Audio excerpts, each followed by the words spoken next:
الحقيقة مش هطول، بس عايز اقول ان احنا في سعينا لملاحظة جلاد التعديل لقينا ان الواجب علينا ان تبقى مراقبة التعديل مسؤولية الجميع، مسؤولية المواطن قبل ما تبقى مسؤولية المحامي، مسؤولية الناشط قبل ما تبقى مسؤولية المتخصص، مسؤوليتنا جميعا. ولفت نظرنا ان في الفترة الأخيرة من 13/8 لحد النهاردة احنا عندنا 7 حالات قتل. مش بتكلم عن التعديل، ان واضح ان الداخلية بقى انعكاس جديد ان التعديل حاجة والقتل حاجة. فاحنا من 13/8 وحتى الآن عندنا 7 حالات قتل أشارت أصابع الاتهام فيها جميعا إلى رجال الداخلية.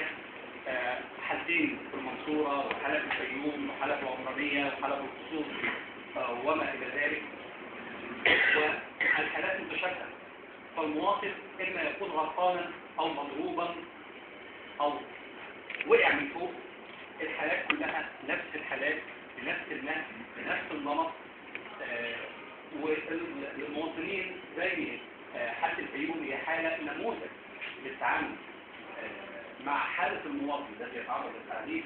أن المواطن رغم تعرضه الشديد للتعديل ورغم الحالة الصعبة التي كانت فيها إلا أنه رفض أن يحرر المحضر ويوجه إلى أي رجال الداخلية. وده بيخلينا نسأل نفسنا الداخلية وصلتنا لفين عشان يبقى المواطن بينضرب وبيبقى بيموت وخايف يوجه اتهام الداخلية.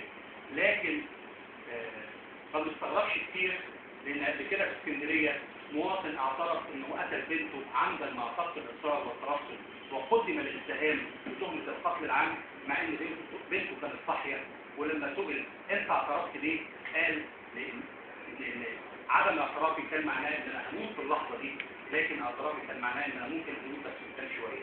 ده يدينا مدلول قد ايه وصلت مشاعر التعديل اللي بيجرى على ارض هذا الوطن، وقد ايه القانون زي ما قال سيادة النائب بيساعد في الكثير من الاحيان على ان يثبت المجرم بجريمته.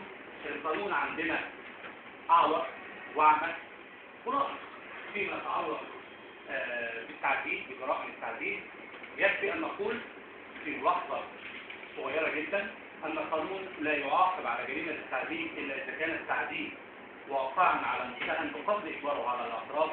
لما الموضوع ما بيبقاش كده بيتكلم في استعمال خاص وهو الى ذلك. احنا محتاجين حاجات كتيره قوي، محتاجين حاجات كتيره من المواطنين ومن الاعلاميين ومن نواب مجلس الشعب، لان احنا محتاجين حمله لتعديل تشريعي فيما يتعلق بنصوص قانون العقوبات التي تتعامل مع التعديل، لان التعديل بقى جريمه ممنهجه في ظل وزاره الداخليه الحاليه. التعديل بيتم بشكل يومي. التعديل خد شكل درامي لما يبقى عندنا 7 ميتين في خلال شهرين. دي حاجة تدعونا جميعا إلى أن نسأل أنفسنا وماذا بعد وإلى أين. أنا مش عايز أطول على حضراتكم ونترك المجال. شكرا. ده التحديد الأخير علي